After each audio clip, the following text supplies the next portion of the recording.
एक नगर में राजा थे, बड़ी सुंदर कथा, ज्ञान देगी आपको। और उस राजा का एक मंत्री था, वो 24 घंटे उसी के साथ रहता था राजा के। एक दिन राजा ने मंत्री से कहा, मंत्री के हाँ सेना को तैयार कीजिए। कि क्यों? कि जंगल में हमने घूमने जाना है। ठीक है चलिए, बड़ी सुंदर कथा, चेतना मिलेगी इससे। आज उसी समय जब चल दिए और चलते चलते जब जंगल में पहुंचे मंत्री और राजा, पीछे से सेना। एक सुंदर सा हिरन दिखाई दिया राजा को।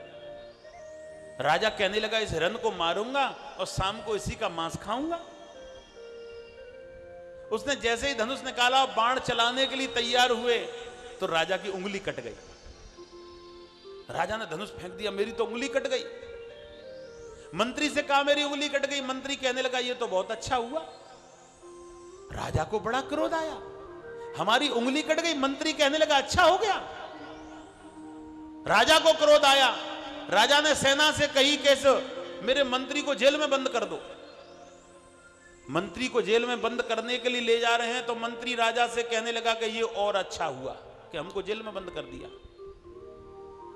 कहने लगे ये कैसा मंत्री है, मूर्ख है, उंगली कट गई तो अच्छा हुआ, इसको हमने जेल में बंद कर दिया तो बहुत अच्छा हुआ। ये मंत्री पागल हो गया। ध्यान से सुनना, आज उसी समय जब वैद्य के द्वारा उसकी उंगली ठीक हो गई, ये शिवपुराण की कथा है, चेतना जागने वाली।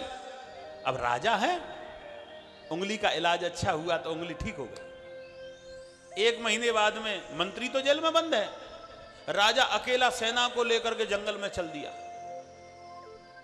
और जंगल में चलते चलते भागने लगा। एक शिकार मिला, शिकार का पीछा करने लगा राजा, इसको छोड़ूंगा नहीं, इसको मारना है। और उसके पीछे भागते भागते राजा भूल गया, अपने राज को छोड़ करके दूसरे के राज में घुस गया। अब सेना तो पीछे रह गई क्योंकि अपने राज के आगे सेना जा नहीं सकती। अच्छा मंत्री होता तो मंत्री 24 घंटे साथ में रहता, राजा जहां जाएगा वहीं, लेकिन सेना वापस हो गई। राजा भागते भागते दूसरे के राज में चला गया और दूसरे के राज में जाके दूसरे राजा ने उस राजा को पकड़ लिया। जब दूसरे राजा ने उस राजा को पकड़ के बंदी बना दिया और एक दिन जब 2 दिन निकल गए, 2 दिन बाद में एक ब्राह्मण को बुलाकर कही कि हमने एक बलि बोली थी कि हमारे पुत्र होगा तो हम देवी पर बलि चढ़ाएंगे। पुत्र 1 साल का हो गया लेकिन बलि के चढ़ाने के लिए कोई व्यक्ति नहीं मिल रहा था, हम बलि इस राजा की चढ़ाएंगे, कल तैयारी कर लो। राजा दुखी होने लगा, कल हमारी बलि चढ़ जाएगी, अब क्या करें। राजा को बलि चढ़ाने के लिए जब ले गए देवी के आगे, ब्राह्मण कहने लगे हम कहें उसी समय इनका शीश काट करके देवी पर चढ़ा देना। लेकिन बलि किसकी चढ़ाई जाती है पता है? जिसका शरीर बिल्कुल निरोगी होगा। जब राजा के शरीर को देखने लगे तो राजा की उंगली कटी हुई है। ब्राह्मण कहने लगे इसकी बलि नहीं चढ़ेगी। कि क्यों? कि इसकी तो उंगली कट रही है, इसको छोड़ दो। राजा को छोड़ दिया। राजा को 1 महीने पुरानी बात ध्यान आई कि जब मेरी उंगली कटी तो मंत्री कहने लगा ये तो बहुत अच्छा हुआ। तो अच्छा इसलिए हुआ कि आज अगर उंगली कटी नहीं होती तो मेरी बलि चढ़ जाती।